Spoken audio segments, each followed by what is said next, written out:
Are you boys aware of the popularity of Dobby as a Harry Potter fanfiction character? It's pretty astounding some of the things Dobby gets up to in some people's fantasies.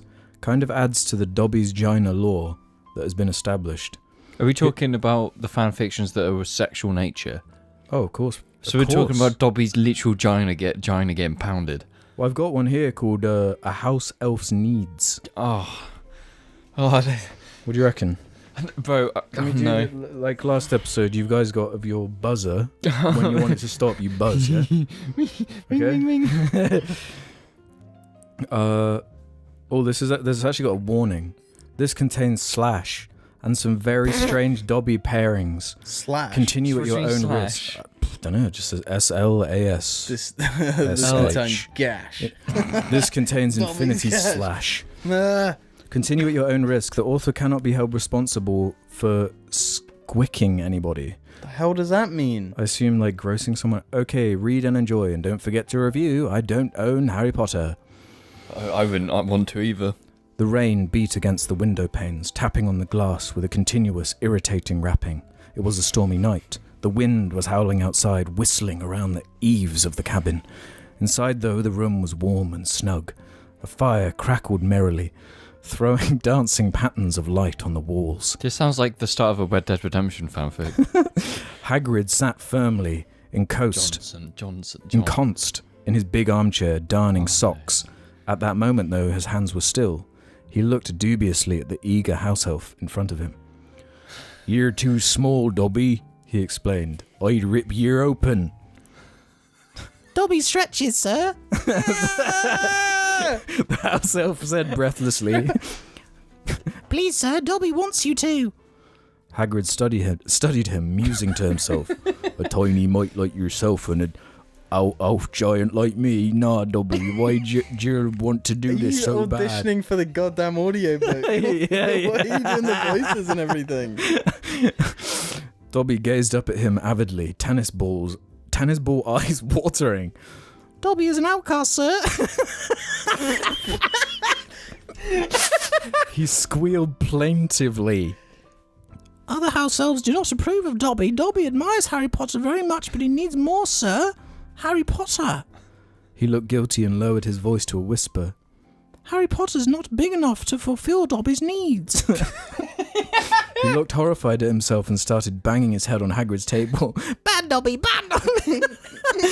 Hagrid let him continue for a moment, too taken aback to react. He stared at Dobby, who was now punishing himself vigorously, before grabbing the elf by the back of his neck and hauling him away from the furniture. "Harry screwed you?" Hagrid asked, thunderstruck. Dobby nodded his head enthusiastically. "Yes, sir. Harry Potter did not want to at first, but he felt so sorry for Dobby that he did it as a Christmas present, sir." "And he wasn't big enough for you?" Hagrid said, raising one bushy eyebrow.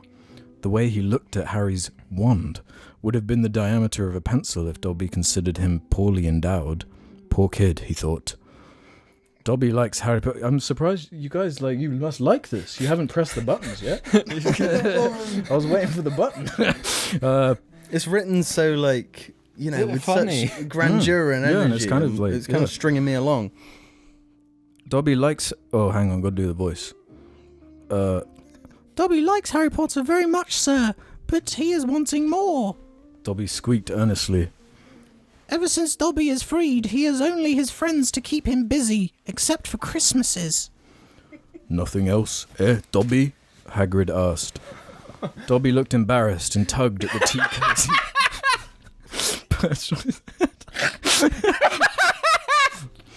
"Dobby is using Professor Dumbledore's wand sometimes," he acknowledged guiltily. Hagrid, who had just taken a gulp of tea, choked and spat it out. "Dumbledore's wand?" "Yes, sir, Dumbledore has a very big wand," Dobby said. Hagrid coughed, a blush rising up against his tangled beard. "Here now, Dobby, when you say his wand, do you mean his real wand? The one he does magic with?" Dobby seemed puzzled for a second, then nodded, so hard his bat-like ears flapped against his skull. "Yes, sir, Professor Dumbledore's doing great magic with his wand," he squeaked. "But is it..." "Never mind." Hagrid muttered, trying desperately not to think about the house elf's words. Images of Dumbledore and Dobby kept floating up, more to distract himself than to please Dobby. He stood up and put his cup down. "All right, Dobby. Bend over and drop your shorts," he said, resigning himself to the inevitable. After all, if Harry had done it... Dobby's eyes filled with tears of joy. "Thank you, sir, thank you. Dobby's been so lonely." He hastened to comply, turning around and presenting Hagrid with a bare posterior. Hagrid groaned at the sight. It confirmed his worst fears. Screwing Dobby was going to be a bit like trying to ram a baseball bat through the eye of a needle. And I'm going to stop right there. Yeah. Thank you for that. How did we... Why did you just read that? What do you mean, why? Because it was fire? I have to say, it was really quite boring. Do you think so? No, you don't. This is... Billy, look, bruh, what's that? The fan fiction thing, it's all about the build-up, you know? You got to set the scene. Yeah. No. I'm being just harsh because it doesn't like fit with, you know, my... You mean you weren't getting turned on?